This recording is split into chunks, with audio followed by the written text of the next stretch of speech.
Okay, आता पुढचं काय पाहायचं आहे आपल्याला? Types of forces. Types of forces म्हणजे किती टाईपचे फोर्सेस आहे ते पाहायचं. आपण काय पाहिलं? इनर्शियल आणि non inertial frame of reference पाहिलं. याचा डिफरन्स आत्ता लिहून घेतला, बरोबर आहे ना? तर पुढं आपल्याला टाईप्स ऑफ फोर्सेस पाहायचं आहे. आणि पहिली गोष्ट म्हणजे इनर्शियल फ्रेम ऑफ रेफरन्स आणि नॉन इनर्शियल फ्रेम ऑफ रेफरन्समध्ये काय आहे की याच्यामध्ये व्हेलॉसिटी कॉन्स्टंट आहे, ॲक्सिलरेशन 0 आहे. ओके, बट याच्यामध्ये व्हेलॉसिटी व्हेरिएबल आहे, म्हणजे चेंज होणारी आहे. ॲक्सेलरेशनची सम व्हॅल्यू येणार म्हणजे नॉट 0 आहे. न्यूटन्स लॉ हे ओबे करतं. न्यूटनचे 3 लॉ जे शिकलो आपण, ते काय करतो? ओबे करतं. बट न्यूटनचे हे 3 लॉ ओबे करत नाही. इथपर्यंत समजलं? आता टाईप्स ऑफ फोर्सेस म्हणजे फंडामेंटल फोर्सेस इन नेचर. पहिली गोष्ट म्हणजे फंडामेंटल फोर्सेस. काय बघायचं आहे? Fundamental forces. ओके, मग टाईप्स ऑफ फोर्सेसमध्ये फंडामेंटल फोर्स. फंडामेंटल म्हणजे जे नेचरमध्ये ऑलरेडी प्रेझेंट आहे.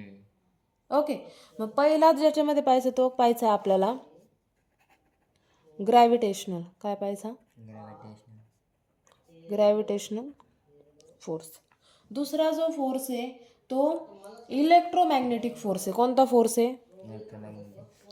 Electro magnetic. तिसरा जो पाहायचा आहे तो strong nuclear force. Strong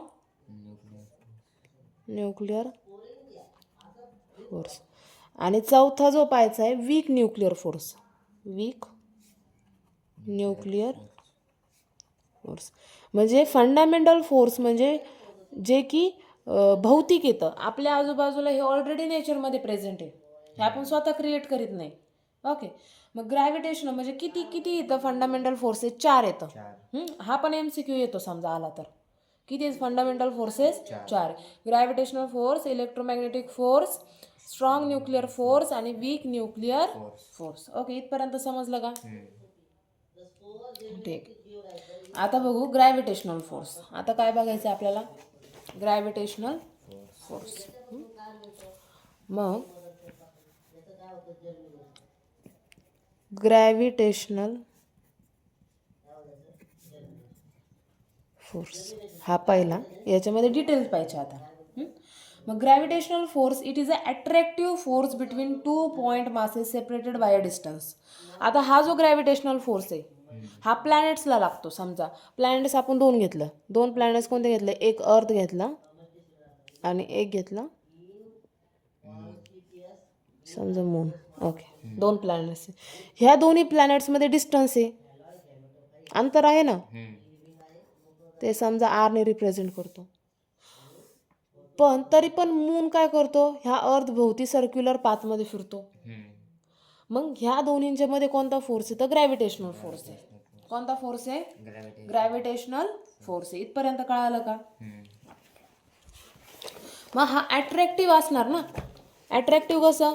attractive म्हणजे कसं की अर्थ याला मूनला अट्रॅक्ट करते स्वतःकडं, त्यामुळेच तर तो बांधून आहे ना. नाही तर तो ही तिची सर्क्युलर कक्षा सोडून बाहेर निघून गेला असता. याला पहिला पॉईंट काय? It is attractive in nature. कसं आहे? Attractive in nature. हा जो फोर्स आहे तो कसा आहे? अट्रॅक्टिव्ह आहे, बरोबर आहे. मग magnitude of the gravitational force between the point masses M1 and M2 separated by the distance R. मग आता पुढं काय दिलेलं आहे? याच्यामध्ये एक फॉर्म्युला दिलेला आहे. आता मला हे सांगा, अर्थला काही ना काहीतरी मास असणार आहे, वजन, म्हणजे ते म्हणलं आपण M1, आणि मूनला पण असणार आहे M2, अशा पद्धतीने. ओके, दोन्हीमध्ये जे डिस्टन्स आहे ते किती आहे? R. मग याच्यामध्ये जो फोर्स आहे तो कसा रिप्रेझेंट करतात?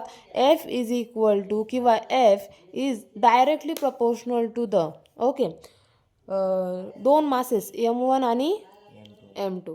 हे जे दोन जे मासेसवरती हा फोर्स डिपेंड आहे. जर मास जास्त असेल तर फोर्स जास्त असेल, याचा अर्थ हा होतो. आणि force is also depend on the inversely proportional to the R square. R म्हणजे डिस्टन्स दिलेला आहे.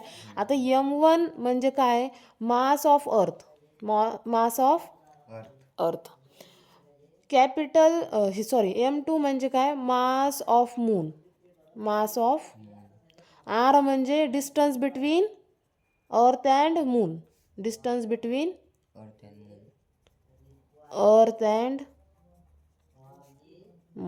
ओके, पण याचा स्क्वेअर आहे. जर डिस्टन्स कमी झालं तर हा फोर्स वाढतो, याचा अर्थ हा होतो. याला म्हणतात इनव्हर्सली प्रोपोर्शनल. एक क्वांटिटी कमी झाली तर एक क्वांटिटी वाढते. आणि डायरेक्टली प्रोपोर्शनल म्हणजे एकदम समोर लिहिलं नाही याच्या. इथं कसं मी अपॉनमध्ये लिहिलं डायरेक्ट, याला डायरेक्टली प्रोपोर्शनल. जर मासेस जर वाढले तर फोर्स पण वाढणार, याचा अर्थ असा होतो. मग ह्या 1 आणि 2 इक्वेशनवरून आपल्याला काय लिहिता येईल मुलांनो? F directly proportional to the m1 m2 upon, हा अपॉन मध्येच आहे ऑलरेडी, आर स्क्वेअर इथं असं पद्धतीने लिहिता येईल. म्हणजे ज्यावेळेस प्रपोर्शनॅलिटी साईन काढतो, नीट ऐका, प्रपोर्शनॅलिटी साईन काढतो आणि इक्वल टू साईन घेतो आपण, त्यावेळेस एक प्रकारे कॉन्स्टंट येतो. मग जी येतो तो कॉन्स्टंट, आणि m1 m2 upon R square तसंच. मग एफ म्हणजे फोर्स, दोन ऑब्जेक्ट मधला फोर्स. जी म्हणजे ग्रॅव्हिटेशनल कॉन्स्टंट. जी म्हणजे काय? Gravitational constant. आता त्याची व्हॅल्यू दिलेली आहे डायरेक्ट तुम्हाला. मग जीची व्हॅल्यू काय आहे? 6.67 इंटू 10⁻11. ओके, बट आता याचं समजा आपल्याला इथे युनिट लिहायचं आहे जीचं. ही जी व्हॅल्यू ही कॉन्स्टंटची व्हॅल्यू. आता कॉन्स्टंट हा काय येतो हे तुम्हाला सांगन मी. हा नेमकी कसा इंट्रोड्यूस होतो. आता नीट लक्ष द्या. जी म्हणजे काय? 6.67 इंटू 10⁻11. आता आपण जीचं काय काढायचं? जीचं आपण हे काढू, युनिट फाइंड आउट करू इथं. मग आपण आता F equal to G m1 m2 आपण आर स्क्वेअर हे काढलं. आता मला हे सांगा, हे सगळं न्यूमरेटरमध्ये येतं, जी m1 m2, आणि आर स्क्वेअर हे डिनॉमिनेटरमध्ये येतं. मग आपण इकडं क्रॉस मल्टिप्लाय करू अशा पद्धतीचा, म्हणजे F R square is equal to G m1 m2. मग जीचा आपल्याला फॉर्म्युला पाहिजे, तर m1 m2 आपण काय करायचं? इकडं पाठवून द्यायचे. मग F R square upon m1 m2 is equal to G. मग what we get? Force is measured in a newton. R square म्हणजे डिस्टन्स कशामध्ये मेजर करतात? Metre square. मीटर आहे ना त्याचं युनिट. आणि मासेस किलोग्रॅममध्ये. मग किलोग्रॅम इंटू किलोग्रॅम आलं, is equal to G. So जीचं फॉर्म्युला काय येतोय बरं? G is equal to newton metre square upon किलोग्रॅमचा स्क्वेअर, कारण किलोग्रॅम इंटू किलोग्रॅम आलंय. मग जीचं युनिट आपण इथे लिहू शकतो direct, newton metre square upon किलोग्रॅमचा स्क्वेअर. MCQ मध्ये काय काय विचारतं तुम्हाला? What is mean by G? G is the gravitational constant. Value of G 6.67 into 10⁻11. Unit of G हे असं या पद्धतीने फाइंड आउट करायचं. मग हे सगळे त्याच्यातले इम्पॉर्टंट पॉईंट येतात. ज्या वेळेस तुम्हाला ग्रॅव्हिटेशनल फोर्स विचारला जातो, हा ग्रॅव्हिटेशनल फोर्स हा दोन ऑब्जेक्टमध्ये ॲक्ट होतो आणि तो ऑलवेज अट्रॅक्टिव्ह असतो. Also it is a long range. Long range म्हणजे खूप सारा डिस्टन्स असलं तरी पण हा फोर्स ॲक्ट होतो.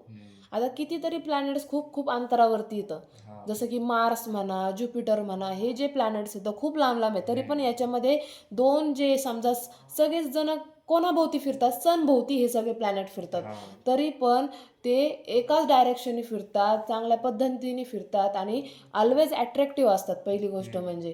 आणि त्याच्यामध्ये जो फोर्स असतो तो ग्रॅव्हिटेशनल फोर्स असतो.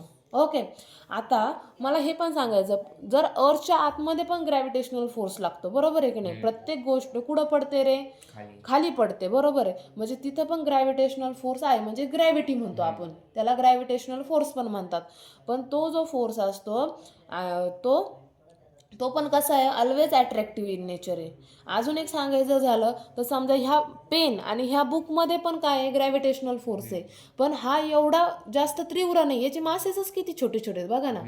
जर तुम्ही प्लॅनेटचं मास घेतलं तर किती मोठं मोठं दिसणार, पण पेनचं मास किती ग्रॅममध्ये असणार, हे पण किती असणार? ग्रॅममध्ये असणार.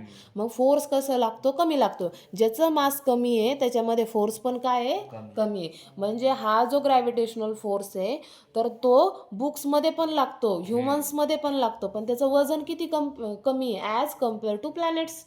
त्यामुळे प्लॅनेट्सचं मास जास्त आहे, त्यामुळे फोर्स जास्त आहे. इथपर्यंत कळालं का?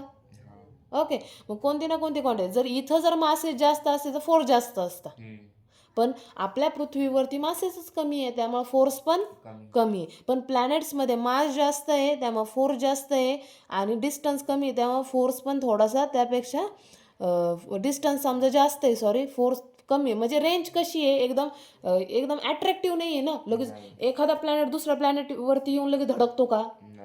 त्यामुळे थोडासा तो काय अट्रॅक्टिव्ह इन नेचर आहे, पण त्याची रेंज जरी जास्त असली तरी थोडासाच आहे समजा. अशा पद्धतीने इथपर्यंत कळालं का? ओके. आता पुढं वाचू आपण. Between the 2 point masses particle separated by the given distance this is the weakest force having the infinite range. मग अजून एक याच्यामध्ये पॉईंट काय ॲड करता येईल? विकेस्ट फोर्स आहे, विकेस्ट फोर्स. पण रेंज कशी आहे? हाय रेंजसाठी, हाय रेंज. ओके. मग this force is always attractive. Structure of the universe in govern by this force. Common experiences of this force for us is gravitational force exerted by the earth on us which we call as our weight. म्हणजेच याच्यामध्ये काय सांगितलेलं आहे की common experiences काय सांगतो of this forces for us gravitational force exerted by the earth on अस.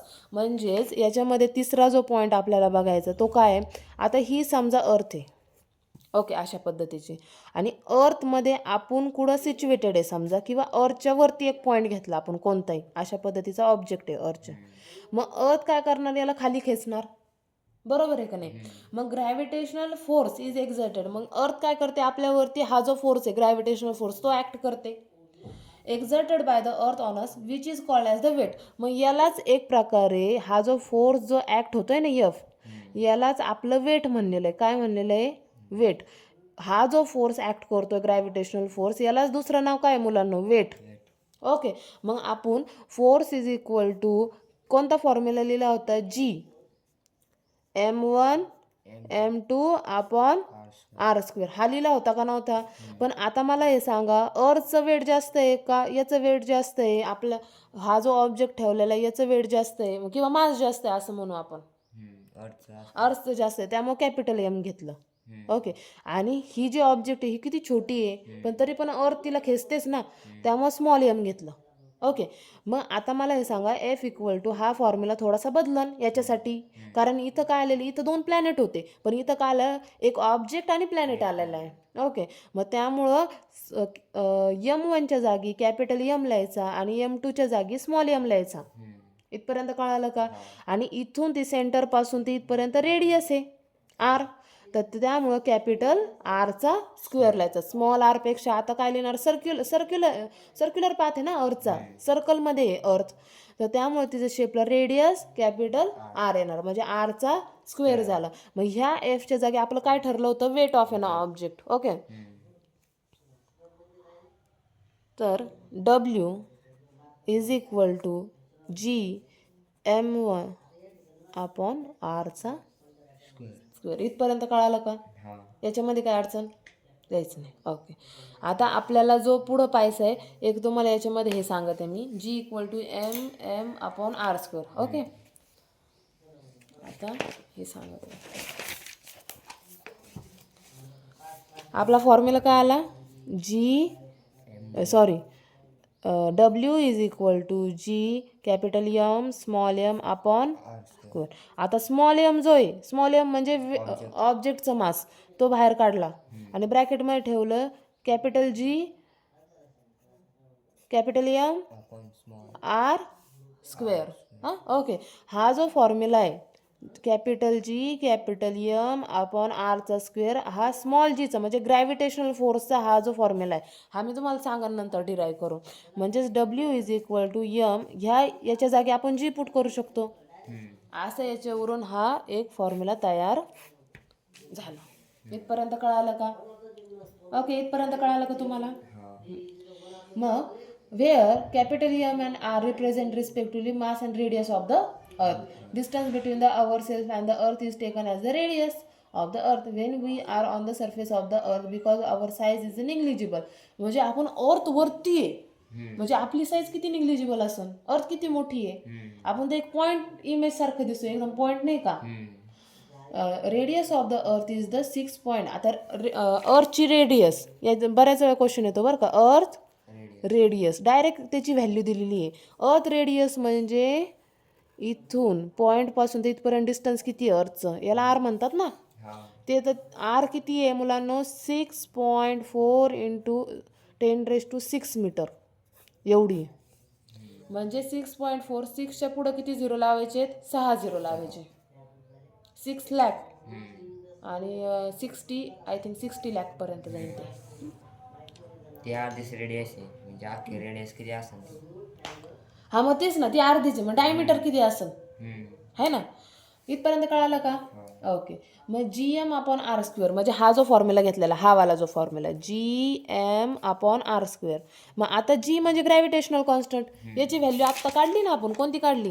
इथं ही जी काढलेली आहे 6.67 × 10⁻⁻11. ही जी ही याच्यामध्ये पुट करू आता. 6.67 × 10⁻⁻11.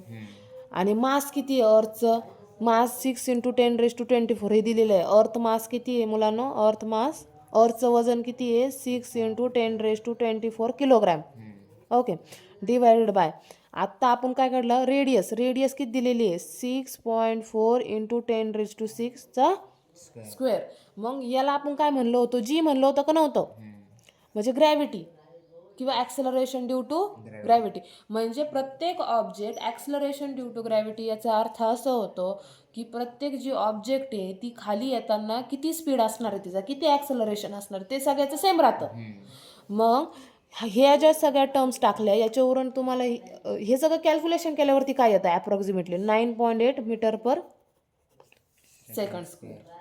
म्हणजे जीची व्हॅल्यू काय आली मुलांनो? G = 9.8 metre per second square. याच्यातले सगळ्या टर्म इम्पॉर्टंट आहे बरं का. हा जो पॉईंट शिकू राहिले ना मी, सगळ्या टर्म्स. मग जीची व्हॅल्यू पण कधी कधी येते डायरेक्ट MCQला 9.8 metre per second square.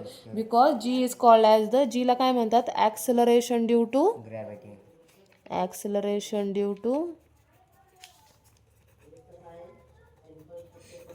Gravity. Okay. मग अशा पद्धतीने आपण जीची व्हॅल्यू 9.8, हे सगळं कॅल्क्युलेशन केल्यानंतर ही येते. आणि यालाच आपण जी म्हणलं. जी म्हणजे acceleration due to gravity. Acceleration due to gravity म्हणजे कोणतीही ऑब्जेक्ट वरून खाली येताना तिचा स्पीड किती असणार आहे. ओके. याचं सगळं कॅल्क्युलेशन झालेलं आहे. ही स्क्रीन रेकॉर्डिंग नाही होत का? होते ना. असं का म्हणून होतं मग? Tap screen to return to on screen recording. तर दाबा बरं असं.